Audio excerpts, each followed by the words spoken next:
ಎಲ್ಲರಿಗೂ ನಮಸ್ಕಾರ. ಒಬ್ಬ ಶಿಷ್ಯನು ತನ್ನ ಗುರುಗಳ ಬಳಿ ಬಂದು, ಗುರುಗಳೇ, ಈ ಜಗತ್ತಿನಲ್ಲಿ ಪುಣ್ಯ ಮತ್ತು ಪಾಪದ ನಡುವೆ ಇರುವ ವ್ಯತ್ಯಾಸವೇನು ಎಂದು ಕೇಳಿದನು. ಗುರುಗಳು ಅವನನ್ನು ಒಂದು ಸುಂದರವಾದ ತೋಟಕ್ಕೆ ಕರೆದುಕೊಂಡು ಹೋದರು. ಅಲ್ಲಿ ಮಲ್ಲಿಗೆ ಗಿಡವೊಂದು ಹೂ ಬಿಟ್ಟು ಕಂಗೊಳಿಸುತ್ತಿತ್ತು.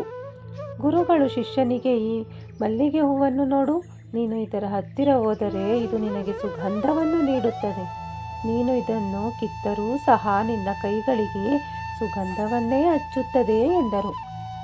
ನಂತರ ತೋಟದ ಮೂಲೆಯಲ್ಲಿದ್ದ ಒಂದು ಮುಳ್ಳಿನ ಗಿಡವನ್ನು ತೋರಿಸಿ, ಈ ಮುಳ್ಳನ್ನು ನೋಡು, ನೀನು ಇದರ ಹತ್ತಿರ ಹೋದರೆ ಜಾಗರೂಕತೆಯಿಂದ ಇರಬೇಕು.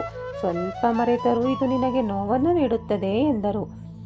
ಗುರುಗಳು ಶಿಷ್ಯನ ಕಣ್ಣುಗಳನ್ನು ನೋಡಿ ಹೀಗೆ ಹೇಳಿದರು, ಯಾರು ಮಲ್ಲಿಗೆ ಹೂವಿನಂತೆ ತಮಗೆ ಕೆಡುಕು ಮಾಡುವವರಿಗೂ ಒಳ್ಳೆಯದನ್ನೇ ಬಯಸುತ್ತಾರೋ ಮತ್ತು ಎಲ್ಲರಿಗೂ ಸಂತೋಷವನ್ನು ಹಂಚುತ್ತಾರೋ ಅದುವೇ ಪುಣ್ಯ.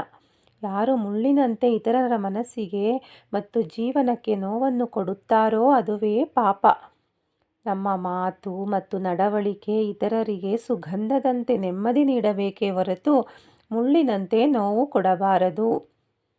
ಇದೇ ಇದರ ನಿಜವಾದ ಅರ್ಥ.